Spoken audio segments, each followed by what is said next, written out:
बाप तुम्हाला रागवतो पोरांनो, लक्ष ठेवा. बाप तुम्हाला किटकिट करतो, असं करू नका तसं करू नका.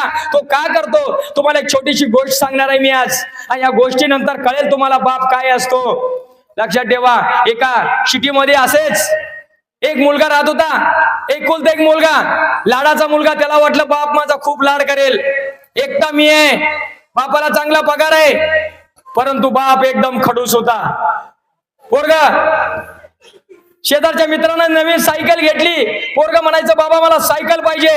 बाप म्हणायचा अजून आहे तीच वापर. पोराला राग यायचा. पोरगा म्हणायचं माझ्या मित्रांना नवीन कपडे घेतलेत बाबा मला कपडे पाहिजेत. बाप म्हणायचा ती आहेत ना कपडे, ती फाटलेत का, तीच अजून वापर. पोरं पिक्चरला चालली, पोरगा म्हणायचं बाबा मला पिक्चर बघायचा यायचंय, घरी टीव्ही आहे ना, टीव्ही वर बघ, आता टाकेल लागलाय, काही दिवसानं घरात येतो तिथं बघ. पोरग्याला बापाचा एवढा राग यायचा, त्यानं ठरवलं होतं असला खडूस बाप देव जगात कुणाला सुद्धा देऊ नये. एवढंच काय, अपार्टमेंट मध्ये वरती जाताना जर अपार्टमेंट मध्ये कुणाची गाडी तिरकी पडली असली, बाप त्याला म्हणायचं ती गाडी सरळ कर. पोरगा म्हणायचं त्यांची गाडी मी का सरळ करू. वर चाललं, एखाद्या चपला जरी उलट्या सुलट्या पडल्या असल्या, बाप म्हणा ते सरळ कर. पोरग्याला एवढी झीट आलती त्या बापाची, त्यानं ठरवलं होतं काही जरी झालं तर चालेल, पण या बापाच्या किटकिटीमधून मला सुटायचंय. त्यानं मग संकल्प केला. कारण साधा घरात टीव्ही जरी बघत असलो आणि साईडला जाऊन बसलं पोरगा, बाप म्हणायचा तुझा बिल काय बाप भरणार आहे का, टीव्ही बघत नाही मग कशाला चालू केल्या. बाहेर गेलं पंखा चालू असलं बाप ओरडायचा. असा बाप कुणाला असतो का रे. पोरग्यानं ठरवलं, संकल्प केला मनामध्ये, काही करणार, शाळा शिकणार, नंबर काढणार, नोकरी लागणार आणि या बापाच्या आयुष्यातून कायमचा दूर जाणार. असल्या किटकिट्या बापाचं पुन्हा तोंड नाही बघणार. आणि पोरानं एकदा संकल्प केला, पोरानं संकल्प केला, मागं हटलं नाही. 5वी 9वी 10वी 11वी 12वी इंजिनियर झालं. फक्त आता कॉलची वाट बघत होता. एखादा कॉल यायचा, इंटरव्ह्यू द्यायचा, नोकरी लागायचं आणि परत त्या किटकिट्या बापाचं तोंड आयुष्यात कधी बघायचं नाही. एकदा बघतो तर काय, एकदा इंटरव्ह्यू त्याला कॉल आला. तो आनंदला आईला म्हणाला आई मला इंटरव्ह्यूचा कॉल आलाय. आई म्हणली जा लेकरा जा, देवाच्या पाया पड म्हणले. पहिल्यांदा पोरग देवा पुढे गेलं आणि त्या देवाला म्हणलं देवा एवढी नोकरी मला लागू दे बास, तुला 1 किलो पेढ देईन. आणि या बापाच्या खिटखिटीतून एवढं मला सुटायचंय, या बापाचं परत मला तोंड बघायचं नाही. लई त्रास दिला येणं. आईच्या पाया पडला. आई म्हणली बाळा चाललाय जा, वडिलांच्या पाया पड. लांब नसतेनं वडिलांच्या पाया पडला आणि निघून गेला. एका मोठ्या अपार्टमेंट मध्ये इंटरव्ह्यू होती. 4थीत लिहिलं, 4थ्या मजल्यावरती इंटरव्ह्यू चालू आहे. पोरग गेलं, खाली जाताना पार्किंग मधून रस्ता होता, पाहतो तर काय एक सायकल तिरकी पडली होती. सवयी प्रमाणे जाताना पोरानं सायकल सरळ केली, वरती चालला. एका घरासमोर चपल्या उलट्या सुलट्या पडल्या होत्या, त्या सरळ केल्या. अजून वरती गेला, एक झाडाची कुंडी तिरकी पडली होती, माती सांडली होती. पोरानं कुंडी सरळ केली, माती त्यामध्ये भरली. बाजूला जार होता, पाणी घातलं. वरती गेला, पाहतो तर काय 10 ते 15 पोरं वळीने इंटरव्ह्यूला बसली होती.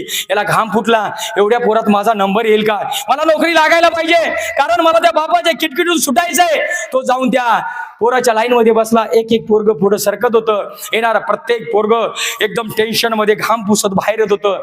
पुढे पुढे सरकत गेला. मागच्या खुर्च्या रिकाम्या झाल्या. लक्षात आलं वरती फॅन चालू आहे. तो उठला, त्यानं फॅन बंद केला. तो फॅन बंद करत असताना त्याची नजर आतल्या रूम मध्ये गेली. तिथं सुद्धा लाईट आणि फॅन चालू होते. त्यानं पटकन आत गेला, लाईट फॅन बंद केले. इंटरव्ह्यू ठिकाणी आला. एक एक करत सारी पोरं संपली. याचा नंबर आला. घाबरत्या पावलानं त्यानं दरवाजा उघडला, आतमध्ये गेला. म्हटला मी आय कमिंग सर. सरांनी विचारलं you are ready for interview.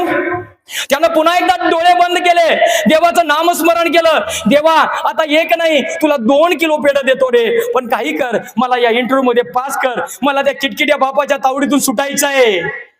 Yes I am ready for interview म्हणण्यासाठी त्यानं डोळं उघडलं. बघतो तर काय, समोर लिफाफा धरला होता साहेबांनी. त्यानं विचारलं हे काय. साहेब म्हणले उद्यापासून तुम्ही कामावरती हजर राहायचंय. तो म्हणाला मी इंटरव्ह्यू दिलीच नाही, तुम्ही मला कुठला प्रश्न विचारलाच नाही, माझं सिलेक्शन झालं कसं काय. मॅनेजर म्हणला बाळा हा गुणाचा इंटरव्ह्यू नव्हता, हा इंटरव्ह्यू होता संस्काराचा. आमच्या फॅक्टरीला कामगार नको आहे, आमच्या फॅक्टरीला मालक म्हणजे मॅनेजर पाहिजे, जो आमच्या फॅक्टरीची मनापासून काळजी करेल. तुला माहित नसेल म्हणून सांगतो, आम्ही आमच्या बिल्डिंग मध्ये ठिकठिकाणी कॅमेरे लावून ठेवले होते. आम्ही पाहिलं तुझा काही संबंध नसताना तू सायकल सरळ केली, चपल्या सरळ केल्यास, कुंडी सरळ केलीस आणि आमच्या लाईट सुद्धा बंद केल्यास. पोराला पटकन बापाचे सगळे संस्कार आठवायला चालू झाले. तो परत जायला निघाला.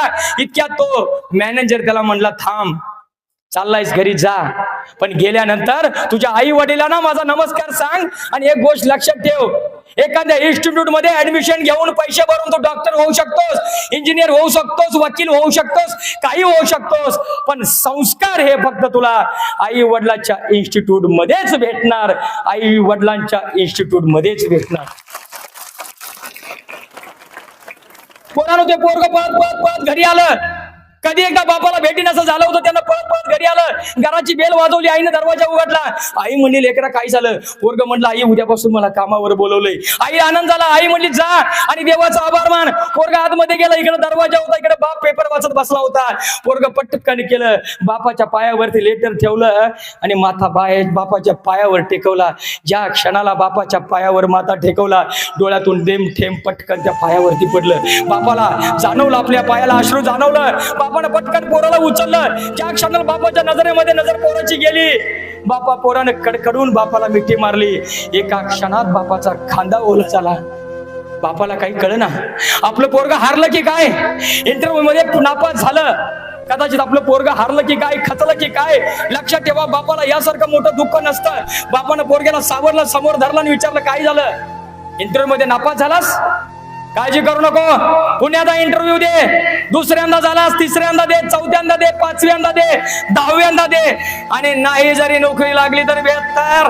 काळजी करू नको. मी आयुष्यभर काबाड कष्ट करून काडी वाचवून जे पैसे साठवलेत ना, हे पैसे, एवढ्या पैशात तू एखादा चांगला बिझनेस नक्कीच करू शकशील. पण रडायचं नाही आणि हारायचं नाही. पोरगा म्हणलं, नाही बाबा. पोरग म्हटलं, नाही बाबा, मला खूप राग यायचा तुमचा, मला खूप राग यायचा तुमचा. ज्यावेळी तुम्ही मला मारत होता, रागवत होता, रडवत होता. बाबा, मला खूप राग यायचा तुमचा, ज्यावेळी तुम्ही मला मारत होता, रागवत होता, रडवत होता. पण आज कळालं मला, तुम्ही मला घडवत होता, तुम्ही मला घडवत होता. लक्षात ठेवा पोरांनो,